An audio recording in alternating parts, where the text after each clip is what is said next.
उसका भाव यदि उत्तम है, अच्छा है, तो वो सत्संग में से कुछ न कुछ अच्छा ही लेकर के जाएगा।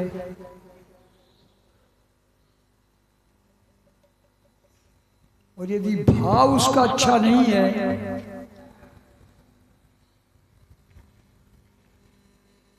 या गुरु बनाने के बाद में गुरु की सेवा नहीं की है,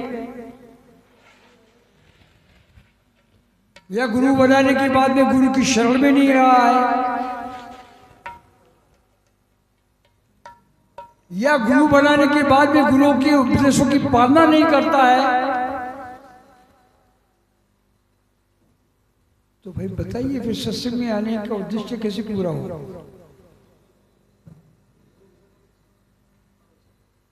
सत्संग में आने का तो उद्देश्य पूरा होता ही नहीं है। या फिर यह हो सकता है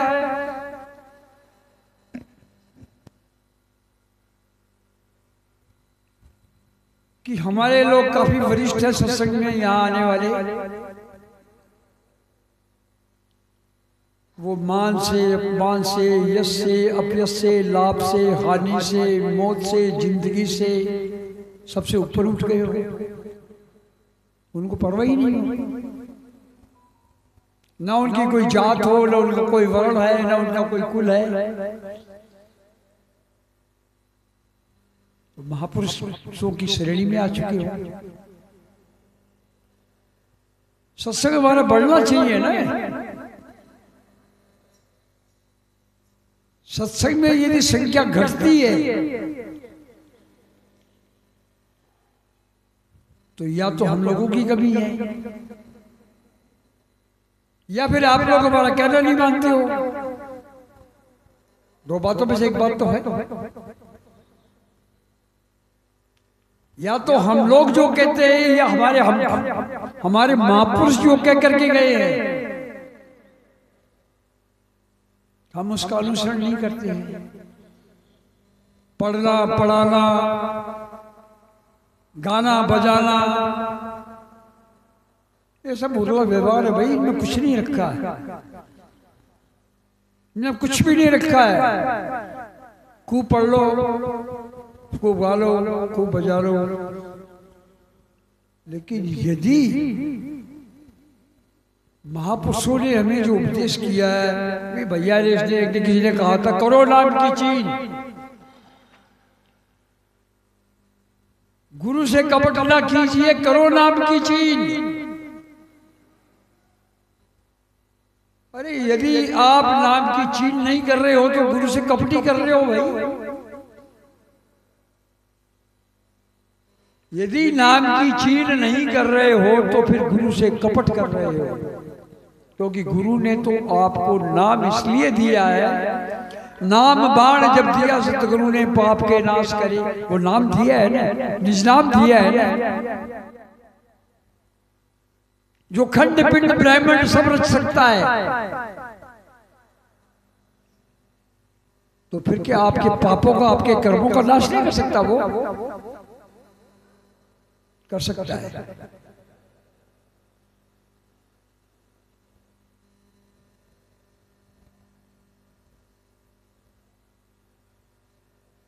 कोई वहां जाकर के बैठ गया, कोई वहां जाकर के खड़ा हो गया, कोई बाहर जाकर के बैठ गया। घर से कह करके आ रहे हैं, कब सत्संग में जा रहे हैं। हो सकता है कोई फिजिकली भी या बैठा हो मेरे सामने और उसकी सुनता, उसका मन कहीं दूसरी जगह चल रहा हो।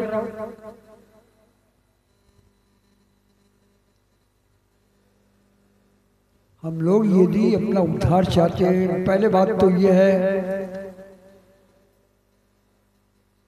यहां बैठने के बाद में भी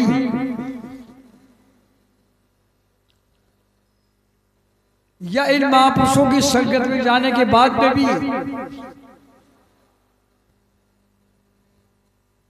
आप यदि सतमार्ग पे नहीं चलते हो, हम लोग यदि सतमार्ग पे नहीं चलते हैं, तो भैया फिर बैठना उठना सब बेकार है ना हमारा। ये दिखावा क्यों करते हो यार?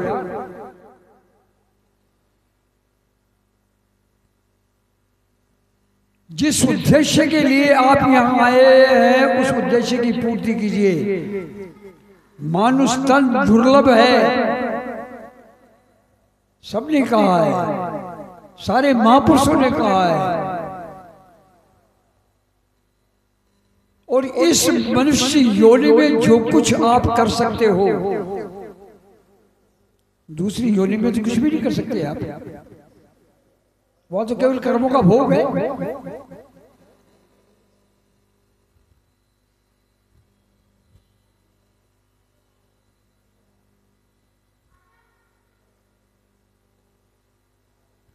सारे महापुरुष पहले से समझाते आ रहे हैं। गौतम बुद्ध ने तो ये तक कहा है, मेरे भरोसे मत रहना कि तुम कहीं ये समझ लो कि मैं तुम्हें त्यार दूंगा, मैं तुम्हें उभार दूंगा, मैं तुम्हें बहुत से पार लगा दूंगा। ऐसा कुछ नहीं है। जो कुछ करना है वो आप लोगों को करना है। गुरु केवल आप लोगों को संग देता है, आप लोग अच्छी तरह जानते हो। उस मार्ग पे तो आप लोगों को चलना है ना। और उस मार्ग पे चलने के लिए सबसे पहला काम है ये है कि जितने विकार हमारे अंदर है उन्हें छोड़ दीजिए, त्याग दीजिए। असत को त्याग दीजिए, झूठ बोलना छोड़ दीजिए, चोरी करना छोड़ दीजिए, व्यभिचार करना छोड़ दीजिए, निंदा करना छोड़ दीजिए। कोई कहेगा वो ऐसा करता है, वो कहेगा दूसरा कहता है उसने ऐसा कर दिया। अरे भाई सोचो, मैंने कोई खोटा कर्म किया, आप लोग जानते हो कि मैंने किया, तो आप लोग बीच में क्यों फंसे पड़े हो भाई मेरी निंदा करके? क्यों मेरे उस कर्म के भागीदार बन रहे हो आप लोग? अगर आप ज्ञानी हो, अगर वाकई आप गुरुओं के लाल हो, तो मेरी बात करना बंद कर दीजिए, वरना मेरे सारे कर्मों के सारे कर्म धुल जाएंगे और वो मेरे किए हुए कर्म आप लोगों के माथे पे आ जाएंगे। इसलिए संतों ने कहा है निंदक मेरा मत मरो, मत परदेसा जाओ, और निंदक जो मर जाए तो किस पे मैल दुपाओ।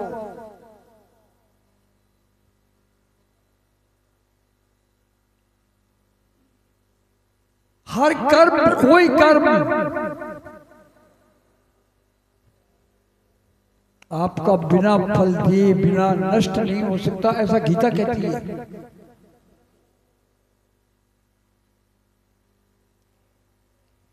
लेकिन कबीर साहब कहते हैं राई घटे न तिल बड़े, जो विदना के लेख साचा सतगुरु भेंट कर राख में, साचा सतगुरु भेंट कर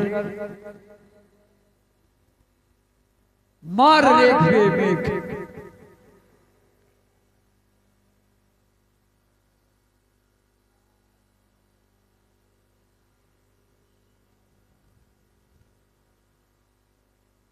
ये वो जगह है जहां सबसे ज्यादा सत्संग होते हैं। जिस जगह आप लोग विराजमान है, शायद यहां से ज्यादा सत्संग ध्रुवनाथ जी के कहीं भी नहीं हुए, बाजू कोई भी नहीं हुए।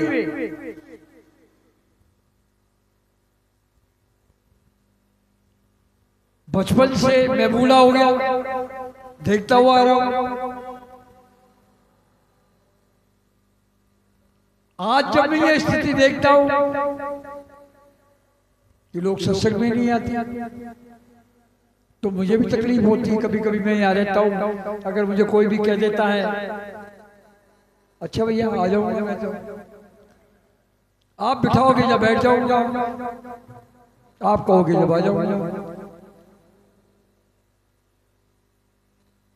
तो मान अपमान किस बात का है भाई? अगर आप लोगों में मान घुसा पड़ा है, ऊपर नीचे का मामला आप लोगों में घुसा हुआ है कि मैं ऊंचा हूं, ये नीचा है, ये छोटा है, मैं इससे बहुत बड़ा हूं, मैं ज्ञानी हूं। भाई तो ज्ञानी है तो दूसरों को भी ज्ञानी बना दे, इनसे जलता का ही वो है। तेरी विद्वानी तेरा विवेक, तेरा ज्ञान तो तब काम में आएगा ना जब तू दूसरों को अपना जैसा बना लेगा।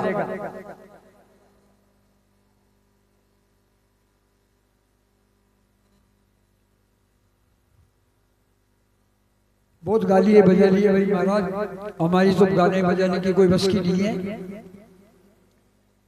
हम तो माफी चाहते हैं उस गाने से भी, उस बजाने से भी। हम तो ये सत्संगी आ जाते हैं तो उनके दर्शन कर लेते हैं। आप जैसे लोग आ जाते हैं महापुरुष तो उनके दर्शन कर लेते हैं, हमारा भी कोई कर्म कट जाए।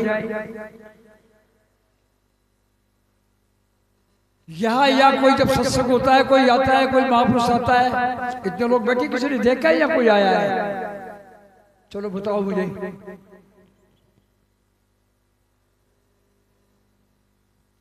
जब से ये सत्संग चल रहा है 9:05 से, आप लोग यहाँ बैठे हुए हो, आप लोगों में से किसी को पता है या कोई आया है?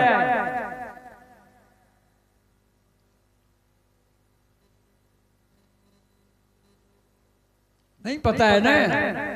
और पता इसलिए नहीं है कि आप लोगों का मन, आप लोगों की सुरता एक जगह नहीं है, दृढ़ता नहीं है, आप लोग भजन नहीं करते हो, आप सुमरन नहीं करते हो, आपकी सुरता इतनी पैनी नहीं है।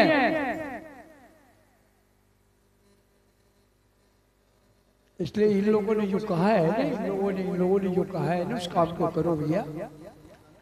ये छोड़ो, इसलिए ये कर दिया, उसने वो कर दिया, मैंने ये कर दिया, इन्होंने ये कर दिया, उसने ये कर दिया। अरे मैंने कर दिया तो मैं पाऊंगा, इसने कर दिया तो ये पाएंगे, इसने कर दिया तो ये पाएगा। तू तो अपने सही रास्ते पे चल भाई।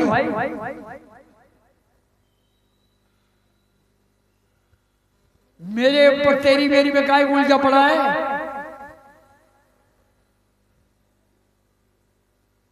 ये झगड़ा कभी खत्म नहीं होगा आने जाने का। अभी ये कह रहा था भवसागर में पार हो गया, तो कहने से ही भवसागर से पार हो जाएंगे।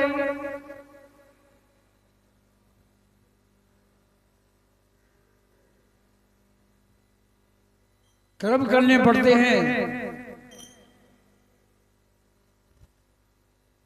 और कर्म करने वाला आदमी, उसको जरूरत नहीं है कर्म दिखाने की कि मैं ये कर रहा हूं, और उसको चाहे कोई कुछ भी कहे वो उसकी चिंता भी नहीं करता, वो उसका बुरा भी नहीं मानता कि मेरे बारे में लोग क्या कहते हैं। उसको क्या लेना देना?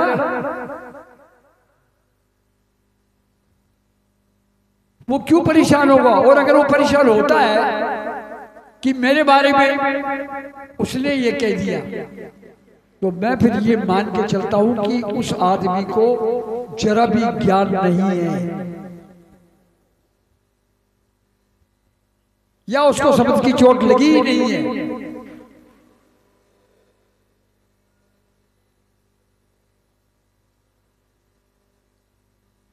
आप सभी लोगों से जो यहाँ पधारे हुए हैं, आप लोगों के जो साथी है, हमें जुड़ना चाहिए ना। ये एक अच्छी संगत है, एक अच्छा मार्ग है, कठिन मार्ग है, मैं जरूर जानता हूँ कि ये सबसे कठिन मार्ग है।